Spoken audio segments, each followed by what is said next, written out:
On this week's Waste of the Week, the billions of taxpayer dollars that went to improper payments for the Lost Wages Assistance Program. Joining us this morning with the details, the founder and CEO of OpenTheBooks.com, Adam Andrzejewski. Good morning to you, Adam. Happy Friday.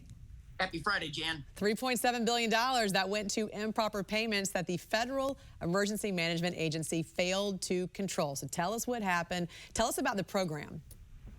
So at the height of the pandemic, 40 million people lost their job because the politicians, if you remember, they shut down the economy. It was a lockdown during the economic shutdown. And so, people had real needs.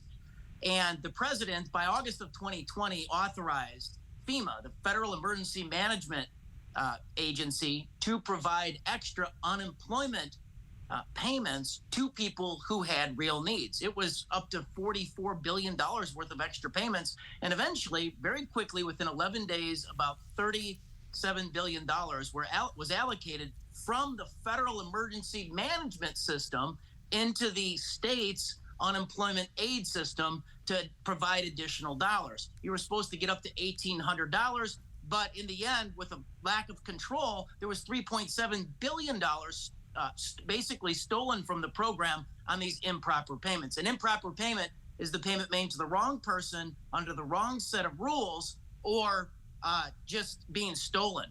Wow. Yet another case of economic fallout, right, from all these pandemic-related programs. Adam, what kind of measures should have already been in place to prevent this? Well, through the Department of Homeland Security, the Federal Emergency Management Agency, they piggybacked off the state unemployment aid programs.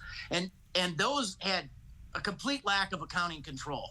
And fraud was, this is the greatest public fraud in the history of the country that came out of our unemployment state programs. So Congress had allocated $800 billion to the unemployment aid program, again, to serve people who had real needs. And now we know that up to half of it, $400 billion, was stolen by criminals, con artists, and crime syndicates around the world.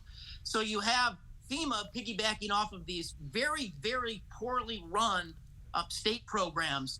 And so there was basically an abject lack of fraud control. Fast forward to today, and FEMA is saying that they basically didn't do anything wrong, that they had the proper accounting controls in place, and it's just plain not true. Right. This is a great issue for the new Republican majority in the House to investigate with their fraud committees. And I just want to add, too, in fact, in 2021, the Government Accountability Office found $281 billion worth of improper payments.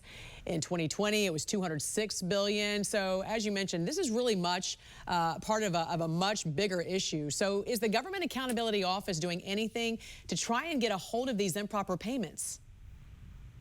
Not enough. So, back during the Trump years, our organization at OpenTheBooks.com, we had driven this issue front and center at the Office of Management and Budget into the White House. The president actually put the curbing of improper and mistaken payments in the president's budget for fiscal year 2021. We're proud of that work. But then the pandemic hit and all the controls seemed like they went out the window. Look, you've got Social Security paying every year about $1 billion outside of pandemic aid to dead people. Jan, Social Security currently has 6 million active Social Security numbers for people aged 112 and over.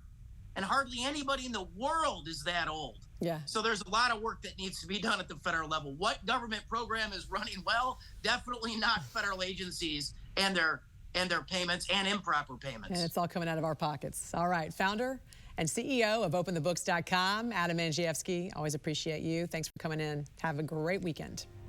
Thank you.